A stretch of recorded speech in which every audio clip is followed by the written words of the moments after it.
Welcome to GREYS, your one-stop shop to finding winners across Australia from the world of greyhound racing. Host David Shortte is joined by Hall of Famer Neil Brown, Jason Campbell to look at Queensland and Tasmanian chasing, Sean Matheson looking at South Australian chasing, New South Wales expert Simon Orchard, and the Shane Train Williams rounds it out with his key plays and kennel mail in WA. Now, over to the team for this week's edition of Great Greys. Good morning and welcome along to Great Greys on this Thursday, the 18th of September 2025. David Shortte with you. Hope you're travelling really well on this Thursday morning here in Perth. Big show ahead, catching up with the Shane Train Williams. Of course, he's travelling again with his star sprinter, Iconic Jet. We'll also hear from Jason Campbell having a look at the Q2 Parklands Hobart tonight. We'll then catch up with Neil Brown looking at Sandown. The latest in SA chasing with Sean Matheson, and Simon Orchard will join us for a bit of a rundown on how everything's going with the $1 Million Chase and a recap of what was a spectacular night across there at Dapto. A big farewell for that wonderful circuit last Thursday night. One man that was tuned in right the way through, and quite timely that we bring him into the chat, given that Dave Stanley's just been talking to Maddie Sears, and she's setting up base at the Coogee Bay Hotel around about this time last year. The man we're about to speak to was polling 3 votes regularly at that venue throughout the course of the Everest Carnival. We speak of the Shane Train Williams. He now joins us on the program. Hello, Train. Yeah, good morning, Shorty. Good morning, listeners. I think I didn't poll 3 points the whole tour, Shorty. I think you got me by a couple. I was a couple of 2 points on a few occasions. You got me by a few. Yeah, that's probably a fair point. We did have a good time. It was absolutely magnificent. Of course, we had the big night there at Wentworth Park with a bit of WA representation, and then a wonderful day there for the Everest. It was a special day of racing, and Maddie spoke of what a special venue that Coogee Bay Hotel is. It was home base for us, and if you love a punt and you don't mind a sip, it's a pretty handy location to set yourself up over there. 100%. They got good views as well, Shorty, right on the beach, and plenty of people out there jogging. If you're into that stuff, but none of us are into that, unfortunately. But yeah, it was a good trip, and fond memories for sure. Yeah, we were jogging the throat with plenty of syrup, that's for sure. It was a very social trip. We're having a good time. That was one that we can hopefully lock in again this time next year and get back over there and see if we can't have a little bit of fun. Now, speaking of travelling, you're on the road again with Iconic Jet. What's the latest? Yeah, we're just, as soon as I get off the phone to you, Shorty, we're going to head up to the airport and get on the old Big Bird and travel over to Newcastle. We're going to stay with my good mate Charlie Lamb, which is where I stayed last time there. He's only 20 minutes from the garden. So we got box 7. It's probably not one of the...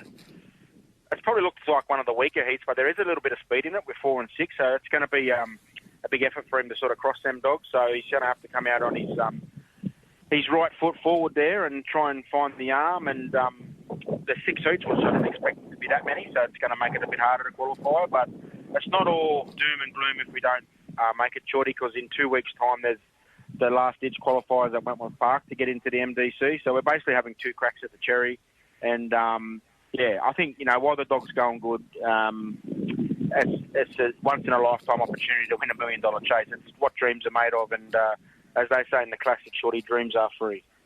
Yeah, they are. And if you're not in them, you can't win them. So, like you say, this dog's on top of his game at the moment. Track record breaker. Going back a little over a handful of starts ago there at Northam over the 509, has since come back home after his trip up there for the National Sprint Championship, and has gone on to win the Spring Gift Heat and Final in really impressive fashion. So the dog's going super.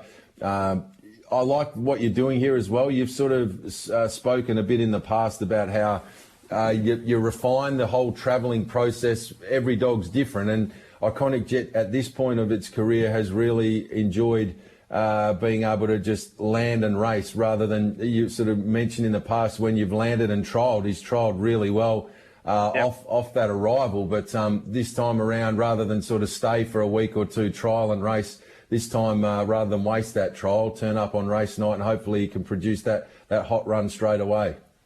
Yeah, 100%. We took him into the Gardens when we stayed there last time just for a bit of a lead on and a walk on. So, I mean, I don't think you'll remember that. But, look, I think the great man once said to me, Paul Stewart, when you travel over east, you've got to be leaving here in tip-top form. And I thought his win last week was one of his better wins to come from behind. And, I thought it might have been curtains for him when Timmy Tesla crossed him. But to his credit, Shorty, he pulled out all stops to rail up underneath it, and probably was the worst part of the track as well on the rail. And, the time's irrelevant. It was just the win on the night. I thought it was one of his better wins. Yeah, I had to work really hard to burrow up. He was waiting for that run with Timmy down the back, who, to be fair, Louis Clay's got that dog absolutely flying at the moment. That early split, sub 540, and you're able to just... I think the one thing that was most impressive about Iconic Jet's win there last week, we've known him as a real speed dog that sort of can go straight to the front and run time, but to be able to be sitting there waiting for the run to appear, then take it and really accelerate, that was the key. Once he got to the 600-metre boxes there at Cannington last week and the door opened, he was really quick to just go bang, put the jets on, get by, and then ran away late in the piece. It was really impressive how he put that race away late. Yeah, 100%.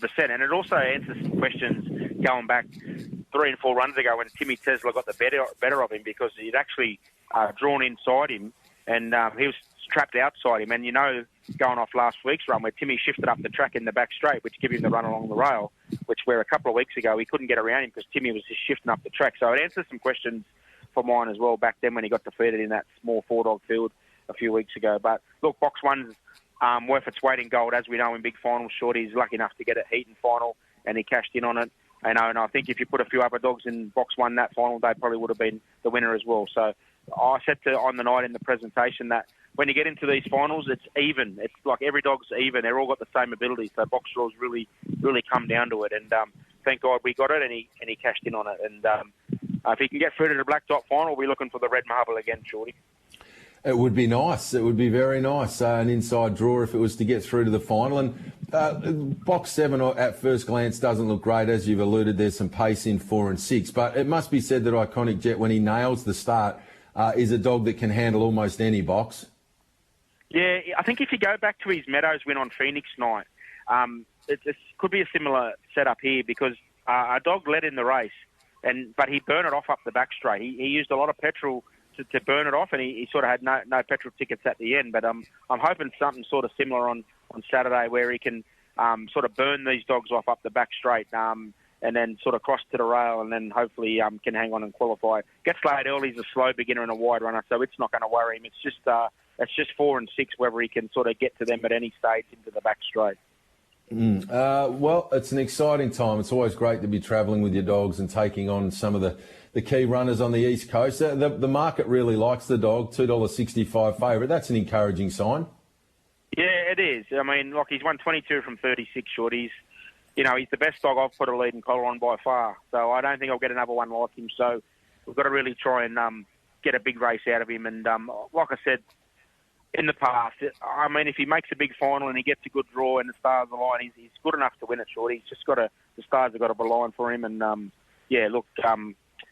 we come back home after this and the All-Stars are on, and then maybe the Melbourne Cup at the end of the year, and then we really want to target the Perth Cup and Sandgroper next year with him. And, he'd be sort of nearly 3.5 then. So he's sort of be coming towards the end of it a bit like, age-wise. But, look, you just got to go for these races when you can, when they're on with dogs like this. So I know people say he doesn't go over east, but he's never really drawn well over there in a final. So we really like to prove him wrong when we get over there and hopefully get an inside draw, Shorty.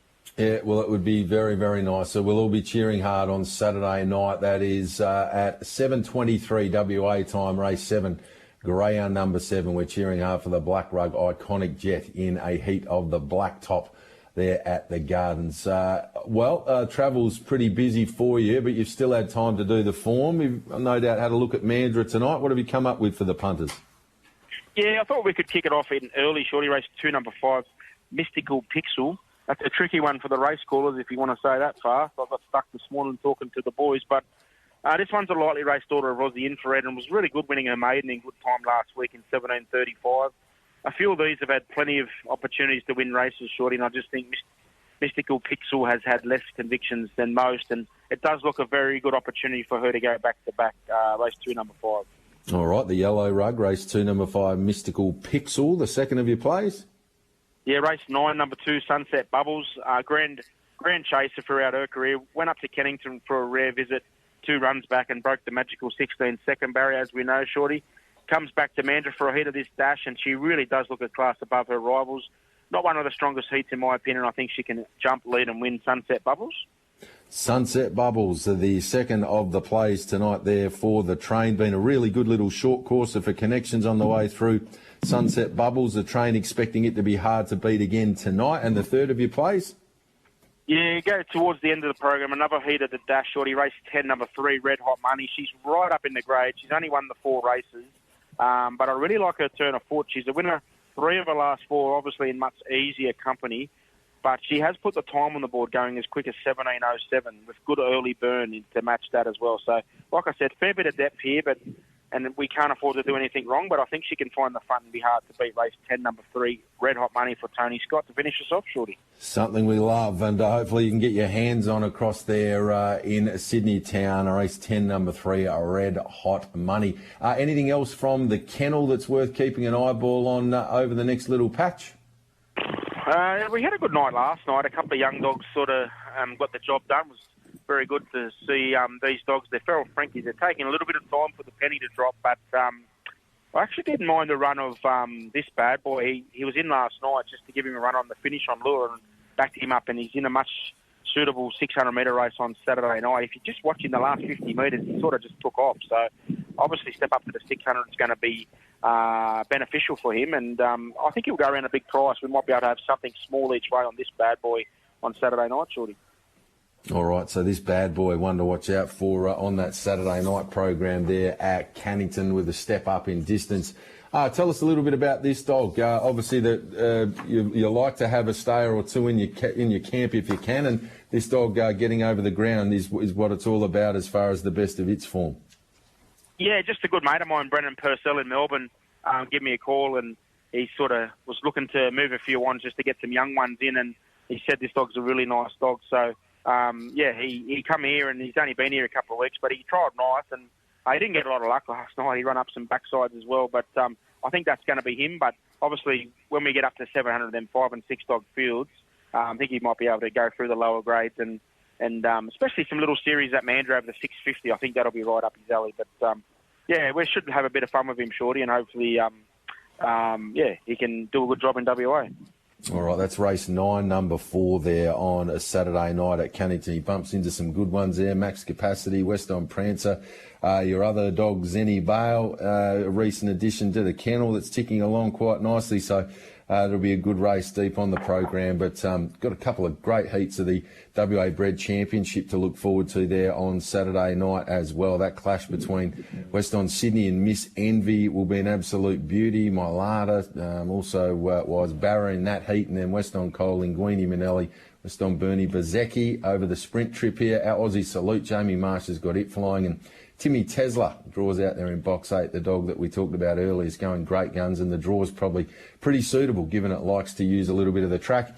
And we'd also like to give a shout out to our great mate Jamie Marsh, who is celebrating his 40th birthday this upcoming weekend train. So we're definitely sending out all the very best to Jamie for his 40th birthday. He's been having an excellent run with his team of late as well. And our Aussie Salute's a great example of one of the dogs in his team that's really stepped up of late. Yeah, certainly has.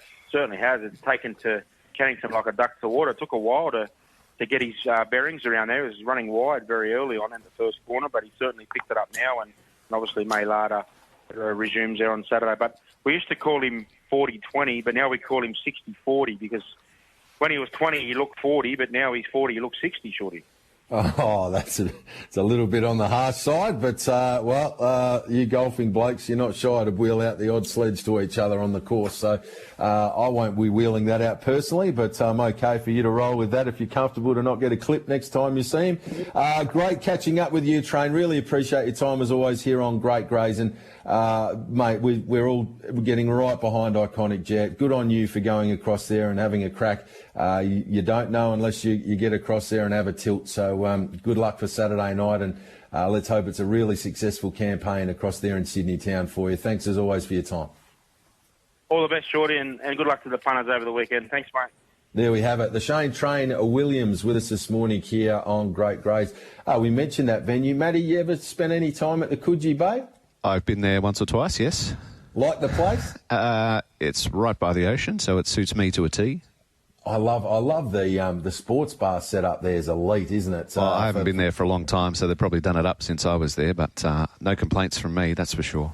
Yeah, it's well worth a look if you're heading across to Sydney. Beautiful spot. I've been lucky enough to stay there a couple of times when I've been away on boys' trips, and a great home base. They cover the fights really well when there's either UFC or boxing bouts on. All the big sports on the big screens. Plenty of places to have a punt, and they pretty much operate 24/7. So if you're there on a trip like that where you're getting a few down your neck sort of from early till late, there's something to do at the place pretty much from sun up to sundown. Yes, and the view's very good. View's great, yeah, with the sun coming down. If you catch my drift. Over the ocean. Magnificent spot. Great feed, great drinks, good spot. Good luck to anyone heading there anytime soon. Just getting some news through as well. Unfortunately, Simon Orchard has gone down. The virus has got a hold of him, so he won't be joining us late on the program today, but he has done his tips and he'll send them through. So once we get to Sean Matheson being done, I'll read out Simon Orchard's tips, but he won't be joining us. So it'll be a shortened version of a Great Greys today, given that we've had that late illness kick in there with our man Simon Orchard. But another young man that I'm pretty sure he'd be familiar with the scenario there at the Coogee Bay as well is Jason Campbell. He joins us this morning on the program. Hello, JC. Yeah, Shorty, I haven't realised we got a new sponsor by the sounds of it. The Coogee Bay Hotel's got a few raps there from yourself. It just worked in nicely because, of course, we caught up with you when we were over there, myself and the train. But that was while we were still staying in the CBD, and that was where we went on to sort of make home base while we were over there. But you're a young man that gets around town over there in New South Wales and in Sydney town. Yeah, no, the Coogee Bay Hotel, very lovely spot. The Coogee Pub on a Sunday is a spot for some of the younger people and even the older people that like to get there. It's always buzzing, and as Matty said, it's great company, a lot of lovely looking ladies, and a lot of beer and betting and all that type of thing, and dancing and singing. So it's always a good afternoon there on a Sunday. I haven't been there for a while. I haven't been there for a couple of years now, but now you've got me having the itch, so I might get back there in the next couple of weeks while the sun's out and shining. Yeah, it's not bad on Thursday, Friday or Saturday either, so don't isolate yourself to Sunday there, JC. Any of those days are great to be dropping in. But what we need to do to fund our next trip across to Sydney town and get to a place like that is find some winners, something that you're very good at doing. We've got action tonight at the Q2 Parklands, also at Hobart. Take us through your thoughts on those two venues. Yeah, nothing better we can do than team up with a bitch that loves winning, and that's race 3, number 7 at the Q2 Parklands, Firethorn. She's just about to build her picket fence, so hopefully tonight she can do that. She's won her last 4 on the bounce, was a very good winner at Wentworth Park only a week ago, and we've seen her win 3 on the bounce over this track and trip. So she's had the 5 starts here now for the 4 wins over this track and trip, and she's also won over the 600 metres here. So I think she's going to be terribly hard to beat in race number 3 with a vacant to her inside. All right, race 3, number 7, the winner, Firethorn, the best bet on the program tonight there at the Q2. On to your other plays there at the Q2 Parklands. Yep, race 6, number 6, Pops Maestro, another dog that really likes winning. He's got a nice little record for himself, 12 starts, 7 wins, 3 placings. We saw him be an emphatic winner in that Townsville Cup heat, defeating subsequent winner Zipping Sweeney in 28.31. I think just stepping back to a much easier grade here. He's obviously gone against Zipping Sweeney, Dacey's Rory, and some other talented dogs up there in Townsville. And a trip away for a young dog like this that's obviously got a really good will to win and to chase could really be the coming of him. And he's definitely a dog that has a group motor, and if he can just iron out a few of his little faults there, I think he'll be a nice dog in time and should take care of business for us tonight. Okay, so dog, not just for tonight, but to continue to follow through the grades. Race 6, the Green Rug, Pops Maestro, and we round it out in race 10. Yeah, I think we can play a bit of value here. Not often I side with a runner of value, but I think the 8 here, Mojo Bone, is really well drawn. He doesn't have the greatest record overall, only winning the 4 from 37 and the 9 placings, but he's got the 7 Juniper Rose drawn to his inside, and what we know about her is she's got a lot of pace and she wants to get back to the fence really hard. So I think he can mind his own business out there where he wants to be himself, and hopefully Posy up outside her. I don't think he can beat her home, but he is obviously a really nice place price, and that's the way I'll be playing this race, and just a little smidge on the win just in case there's a bit of carnage underneath. All right, so sort of 1 by 9, 2 by 8 style play there in race 10 with the Floss runner, Mojo Bone. All right, on to Hobart. A couple of plays there at the midway part of the program. Yeah, tough night at Hobart from a betting perspective. A lot of very, very short price favourites that coming through the grades, and they just look the clear class runners of their race, so they should probably get the job done. One of them is Morden. He's got a little bit more meat on the bone than some of the other ones. He has been well supported in early betting, but he looks like a very, very talented young greyhound. He's had the 3 starts for the 2 wins, and most importantly, he did defeat his main rival here in betting, at least, Morikawa, just a fortnight ago, and that was only at start number 2. So I think he's got a little bit more upside than Morikawa. He's having his 4th start tonight. He's got a vacant to his inside and a wide runner in box 7 in Arlo's Pet. So I think he's got to land in front of Morikawa in running and hopefully prove too strong for that runner. All right, race 5, number 6, Morden, and then on to race number 6. Yeah, teaming up with Teddy Medhurst again at race 6, number 5, Denton. Happy to take on the favourite here, Rojo Jojo. She's been a very consistent bitch throughout her career. She's one you do want to team up with over the 278 at Launceston and even the 340 at Hobart. But as we can see by her record over this track and trip, she's had the 12 starts. And for a bitch that chases really, really valiantly, she is yet to win a race. So that just is purely down to her strength at the back end of the 461 on the big U-turn track. And I think Denton, going over his record, he's had the 9 starts, the 4 wins and 3 placings. He returned from a 2-month break last start over an unsuitable distance, was a complete forgive run, got bumped on multiple occasions. I think getting back up to the 461 metres where 3 of those 4 wins have come, as long as he can get a clean run in transit, I think he's the one steaming over the top of him late. All right, so we'll stick with race 6, number 5, Denton, to be smashing them up late, be all over the top of them in the concluding stages. So in recap, Jace Campbell tonight, the Q2 Parklands 3, 7, 6, 6, 10, 8 each way, then Hobart, race 5, number 6, and we'll flip it around with a race 6, number 5. What are you up to this weekend, JC?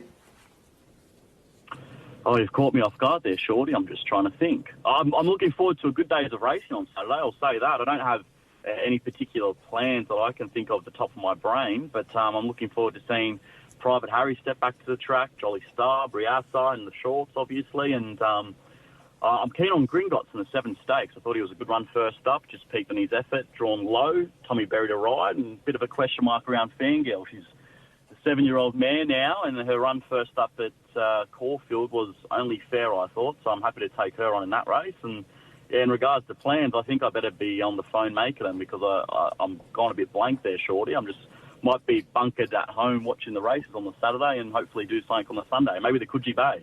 There you go. Now you're talking. Get it, rustle up a few of your mates, get down there for a quiet sip on Sunday afternoon, hopefully while you're counting the cash from a big few nights of chasing and indeed a big day of racing there on Saturday. JC, your fans that are tuned in, what's the best way for them to follow your handiwork? Just over on X, Campbell Jason. I'll be dropping my previews tonight for Hobart and the Q2 Parklands. Hopefully we can get a few winners for the listeners. And the train's in town, so you might be able to catch up with a great man. He's over there with Iconic Jet going around in the blacktop heats there at the Gardens on Saturday night. So batten down the hatches all right while he's in town. If you happen to catch up, I'm sure he'd love to have your acquaintance at some point over the next couple of weeks while he's there. Always a lot of fun, I'm sure, with you two catching up. Appreciate your time, JC. Have a ripper weekend. We'll catch up again this time next week. All right, thank you very much, Shorty. All the best, mate. There we have it. Jace Campbell joining us this morning here on Great Greys, where it's now 26 minutes after 10 o'clock. We're a little bit light on today. The only race upcoming for the punters to get involved with, I think it's 10:50 this morning, the first race for coverage there. That'll be at Bow Desert, and Maddie can probably give us a quick snapshot of how things are looking there for the first of the day at Bow Desert at 10:50. And that is just 23 minutes away. $1.90 now for Innovisions at Tab Touch, $3.10 Ninjask, and at $9.50 Usual Limits. The others are 13 or better, the first leg of the first quaddy with the rail in the true position.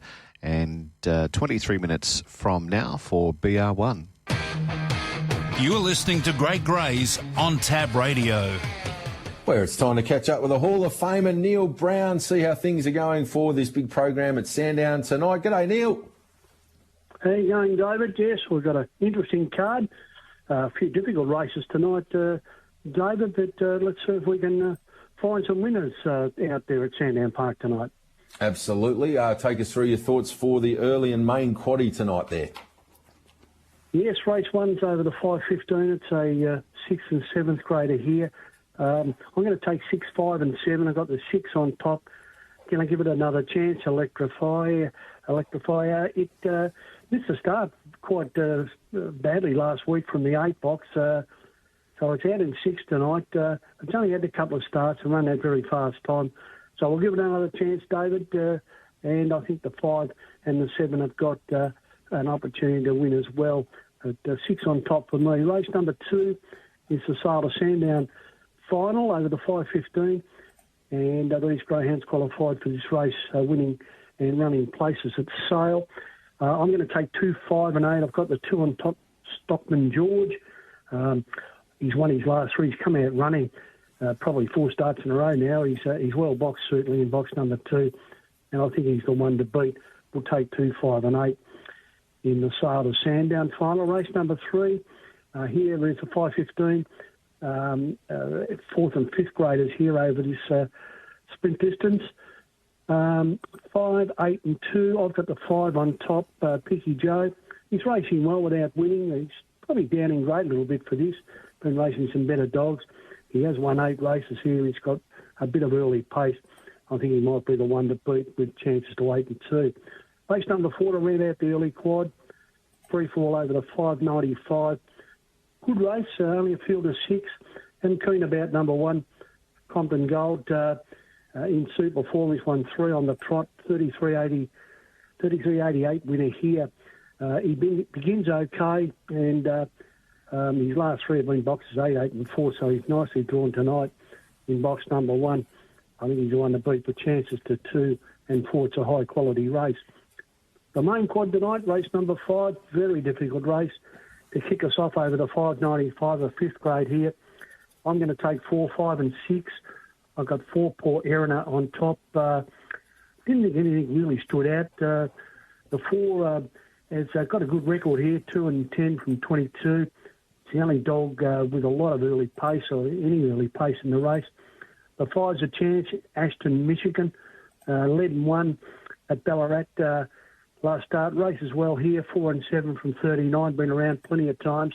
And the 6, I think, has got a chance, Shadows of Blue. Has won a couple here and went okay at the Meadows last start. We'll take 4, 5 and 6 to kick us off. See if we can find it in those 3. Gee, it's not easy. Race number 6 here over the 7.15. They never are. Mixed 4th and 5th graders here. See if we can find it in 3, 4, 7 and 8. I'm taking Whereas Bale. He's a real warrior. I think he might be the leader of the race. I think he's the best dog in it. Smart wins at the Meadows. No luck Saturday night over the distance there. But he looks the leader and I think he can win.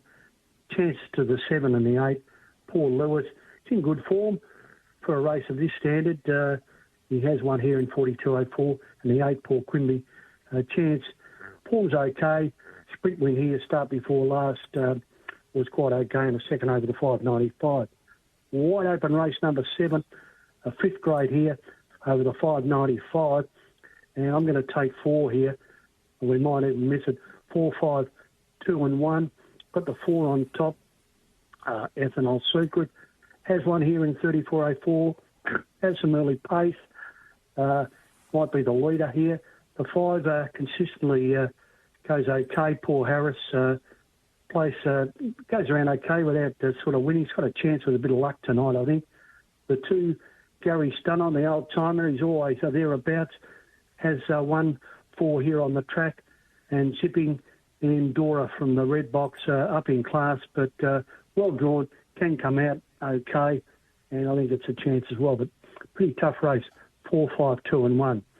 Rounding the quaddy off for race number 1 with a super field here, Melbourne Cup field, this free-for-all over the 5:15. I could leave the winner out here, and it wouldn't be a great surprise. I'm going to take 7, 1 and 2. I think Excavation is the greyhound to beat. He went outstanding at the Meadows, 29.47 from box 8. He's won 4 and 4 from 15 here. I just think he's the one to beat out there. High-class greyhound. I'm not going to desert Bagman. I've put him in my selections. He's the only greyhound to break 29 seconds in this field. Back in his own backyard, David, he was absolutely traumatised going out to the Meadows for the first time in 77 starts. And he'd be much happier back on his own ground coming out of box number 1. I think the 2, Vincent Bow, high-quality greyhound, really runs a bad race. Super record here, 8 and 5 from 21. Bagman's won 9 here. It's a terrific race. You've got Scalacci and Dr. Asher racing well. It's a really high-quality field of free-fall. See if we can find it in 7, 1 and 2, David. My best bets, going to go to the last. Race 12, number 2, Dr. Zazura. Well drawn, slow beginner in 1 and 3. Might be able to lead. It's 1, 2 and 1 from 5 here, and looks hard to beat at about the 450s, my odds. And I am keen about race 4, number 1, Compton Gold. In super form, as I say here, 33.88 winner. It's racing really well at 250, presents good odds in a pretty good field. But so race 4, number 1, and race 12, number 2, to see if we can get a bit of cash tonight at Sandown Park, David. Yeah, fair enough too, Brownie. You're teaming up with an informed kennel or key set of chances with the Doctors. They had a big day of it there yesterday at Sale. Sort of heard the back end of a couple of races there yesterday from James Vandermark, but I think they did rip that program apart there yesterday with, I think, no fewer than five particular winners, 6 in fact, half the card there yesterday, the Doctors. So they were in good form. Black shorts on down there at Sale. Black shorts on down there at Sale for the Doctors.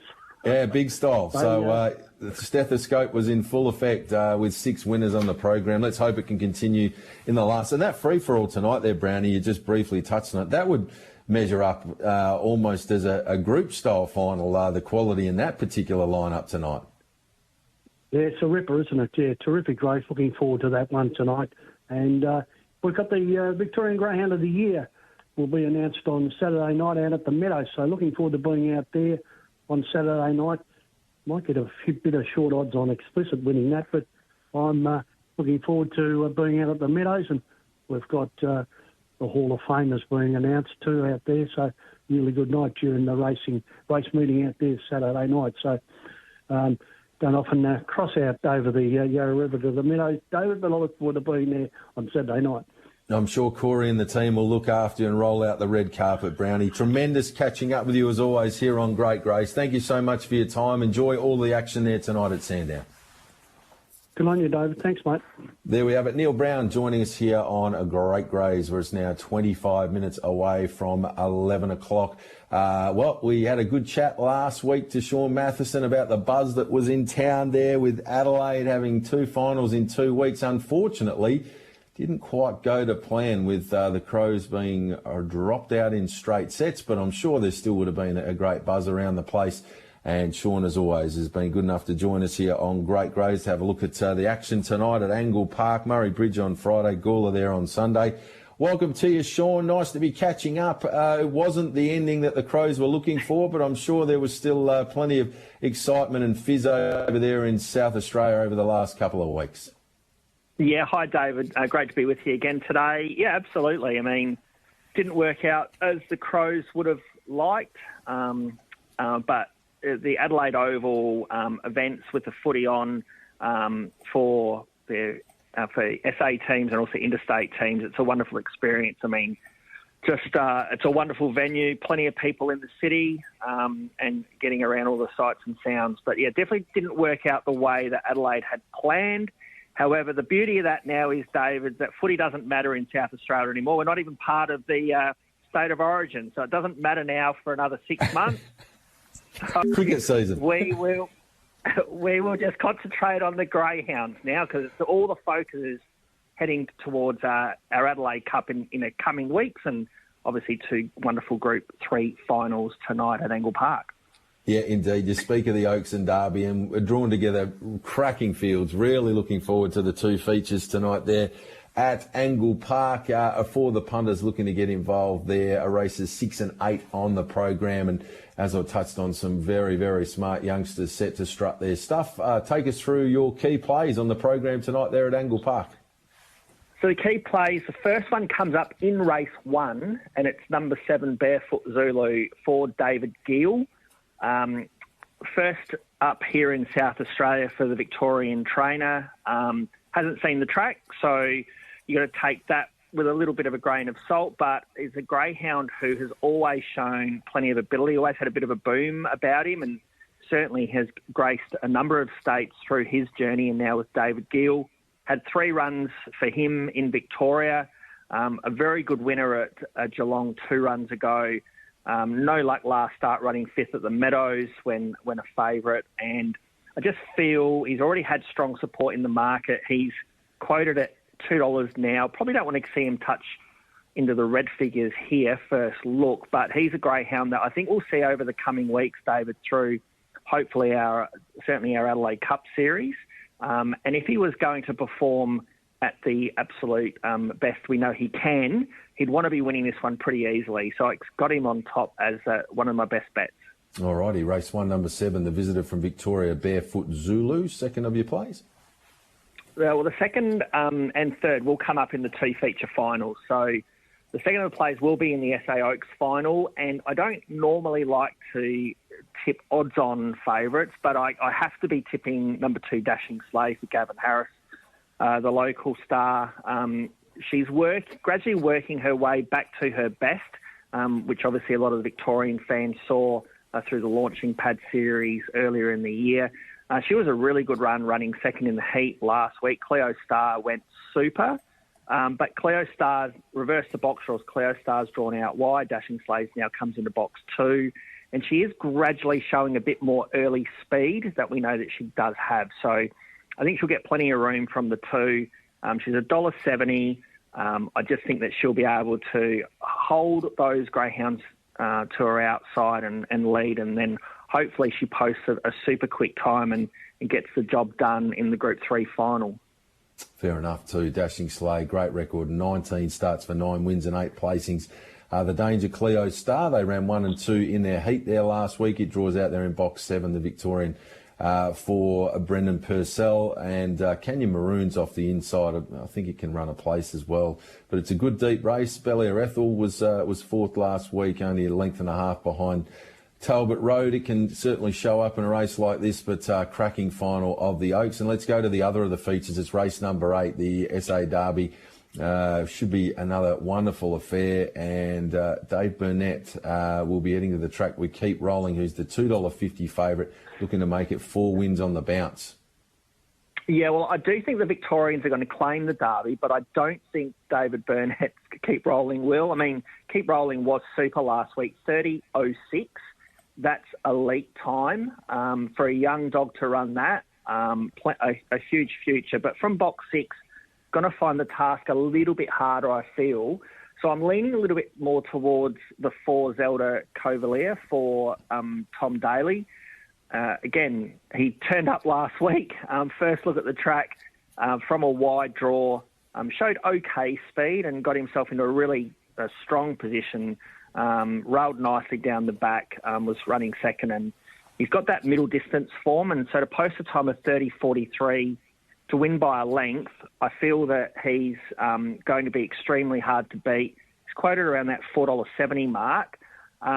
I think he's going to show a little bit more speed, second look.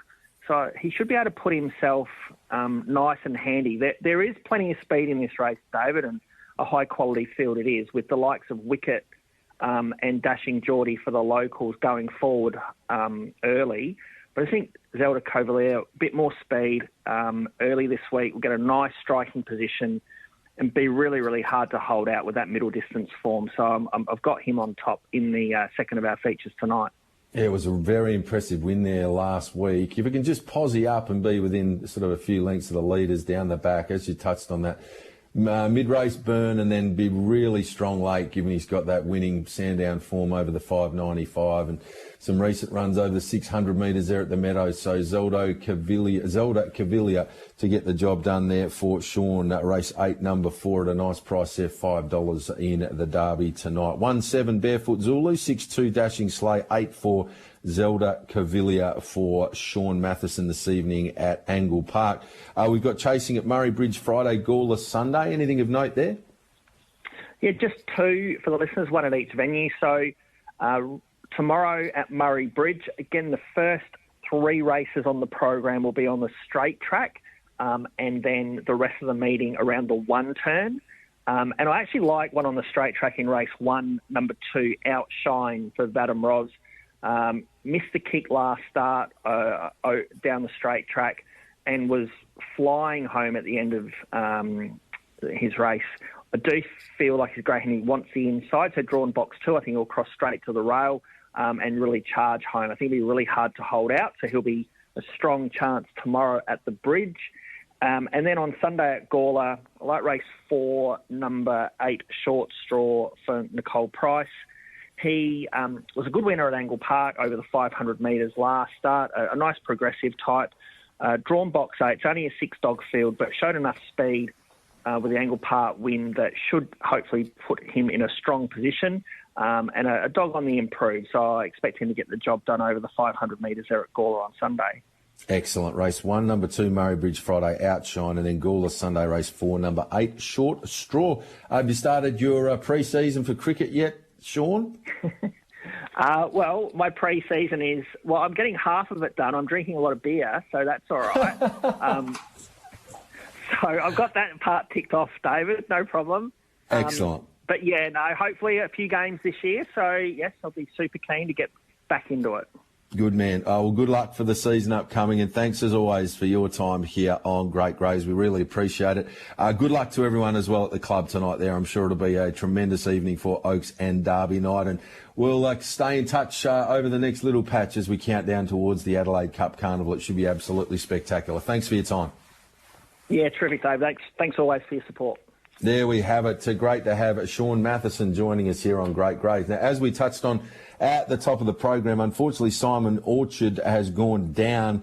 A bit of the old man flu strikes again, but he has been good enough to leave us with his tips over the next few nights. So kicking off tonight, Wentworth Park, race 3, number 4, Winsome Storm. Race 4, number 5, Super Maxi. So Wenny Park, 3-4 Winsome Storm, 4-5 Super Maxi. We then go to Nowra for the next of the plays there. It is race 6, number 3, Raging Tick. Then on Friday at Goulburn, one of the MDC heats there, the very, very talented race 8, number 5, Tayor Mina. And Saturday night there at the Gardens, we spoke to the train about Iconic Jet going around in those blacktop heats on Saturday. And Simon keen on the prospects of race 7, number 3, Ritzer Chris, and race 11, number 6, Summer Quinn. So that's 7, 3, 11, 6 there at the Gardens on Saturday night. And that is us done and dusted on Great Greys on this Thursday morning here on TAB Radio. Plenty still to come. Maddie will take you through this Thursday morning into the afternoon. Of course, don't forget later on today there, straight up with Marty Young. You'll be catching up with Mick McGuan from just after 3 o'clock. Love hearing his thoughts on the preliminary finals this upcoming weekend. And then the boys will have a great look at the racing here locally upcoming this weekend. Tomorrow morning, the train will be with the boys from 6:30 on the Sports Daily. I'll tail in behind him around about 6:40 tomorrow morning.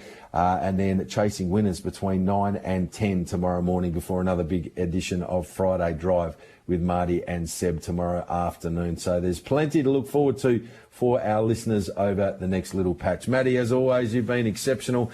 Thank you for your handiwork there. Wishing you and all the listeners many winners for the remainder of your Thursday.